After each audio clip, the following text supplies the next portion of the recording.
بسم اللہ الرحمن الرحیم۔ کبیرہ گناہوں کے لیے توبہ کی ضرورت، مگر ایک بات قابل لحاظ ہے۔ علماء کی تحقیق آیات قرآنیہ اور احادیث نبیہ کی وجہ سے یہ ہے کہ نماز وغیرہ عبادات سے صرف گناہ صغیرہ معاف ہوتے ہیں، کبیرہ گناہ بغیر توبہ کے معاف نہیں ہوتا۔ اس لیے نماز کے ساتھ توبہ و استغفار کا بھی اہتمام کرنا چاہیے۔ صغیرہ گناہ یعنی کہ چھوٹے گناہ، چھوٹے اگر کوئی گناہ ہم سے ہو رہے ہیں اور ہم نماز کی پابندی بھی کرتے ہیں تو اللہ کی ذات سے امید ہے کہ اللہ اس نماز کی برکت سے وہ چھوٹے گناہوں کو معاف کر دے گا۔ لیکن جو بڑے گناہ کبیرہ ہے، وہ یوں بتایا کہ وہ جب تک انسان اللہ سے سچے دل سے رو دو کر اس گناہ پر سچی توبہ نہیں کر لے، وہ اس کو چھوڑ نہیں دے، وہاں تک وہ گناہ معاف نہیں ہوتے۔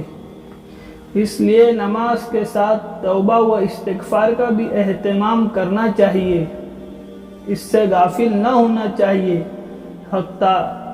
البتہ حق تعالیٰ شانہ اپنے فضل سے کسی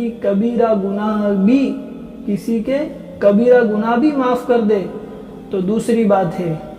یعنی اگر اللہ چاہے کسی کے بڑے گناہ، اللہ ہے، اللہ کی مرضی، اللہ کسی کو معاف کر دے تو اللہ کو کون پوچھنے والا ہے۔ حضرت ابو عثمان رضی اللہ تعالیٰ عنہ کہتے ہیں کہ میں حضرت سلمان رضی اللہ تعالیٰ عنہ کے ساتھ ایک درخت کے نیچے تھا۔ انہوں نے اس درخت کی ایک خشک ٹہنی پکڑ کر اس کو حرکت دی، جس سے اس کے پتے گر گئے۔ پھر مجھ سے کہنے لگے کہ ابو عثمان، تم نے مجھ سے یہ نہ پوچھا کہ میں نے یہ کیوں کیا؟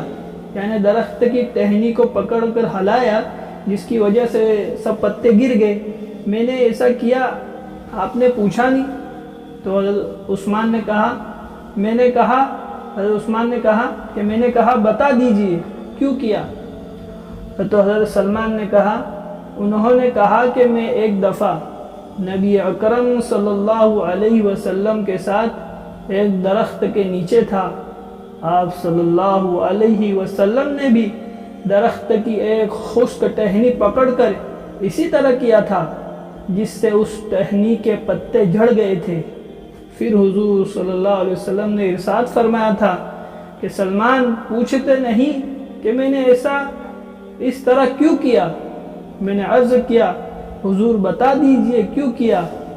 آپ نے ارشاد فرمایا تھا کہ جب مسلمان اچھی طرح سے وضو کرتا ہے، پھر پانچوں نمازیں پڑھتا ہے تو اس کی خطائیں اس سے ایسی ہی گر جاتی ہے جیسے پتے گرنے لگے۔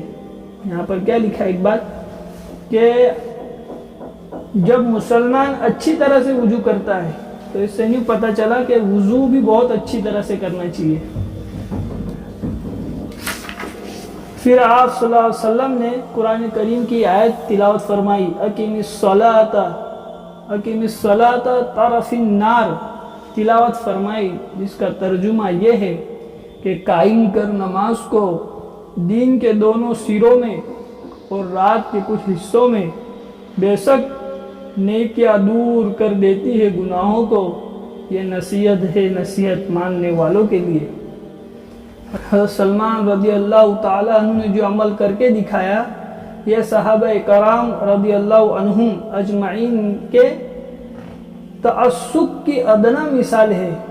جب کسی شخص کو کسی سے عشق ہوتا ہے، اس کی ہر ادا بہاتی ہے اور اسی طرح ہر کام کے کرنے کو جی چاہتا ہے کہ جس طرح محبوب کو کرتے دیکھا ہے۔ جو لوگ محبت کا ذائقہ چکھ چکے ہیں وہ اس حقیقت سے اچھی طرح واقف ہے۔ اسی طرح صحابہ کرام رضی اللہ تعالیٰ عنہم نبی اکرم صلی اللہ علیہ وسلم کے ارشادات نقل کرنے میں اکثر ان افعال کی بھی نقل کرتے تھے جو اس ارشاد کے وقت حضور صلی اللہ علیہ وسلم نے کیے تھے۔ نماز کا اہتمام اور اس کی وجہ سے گناہوں کا معاف ہونا جس کثرت سے روایت میں ذکر کیا گیا ہے اس کا احاطہ دشوار ہے۔